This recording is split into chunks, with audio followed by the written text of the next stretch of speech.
فتحت الباب، لقيتها مرا كبيرة لابسة تكشيطة حمراء بالحزام.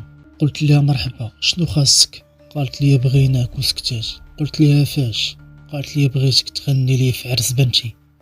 قلت لها مرحبا، دخلتها. مع دخلتها البنت من البنات اللي كيخدموا معايا، ناضت مخلوعة من الناس، قالت لي شافت حلم كيخلع، هدأتها ورجعتها تنعس.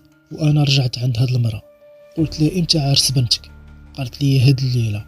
قلت لها ميمكنش، انا ما موجداش والبنات اللي كيخدموا معايا ناعسين. قالت لي شنو كطلبي نعطيه ليك؟ قلت لها ماشي على الفلوس، غير خاص نوجد راسي، ودابا الليل وما مولفاش نخدم حتى الفجر. وهي تجبد لي سرة كحلة عامرة بالذهب. قالت لي هادشي غيولي عندك منه بزاف. انا طمعت منين شفت الذهب وافقت. قلت لها العرس فين كاين؟ قالت لي غير قريب. خليتها تسناني ومشيت عند البنات، فيقتهم خدوج ومينو وسعاد.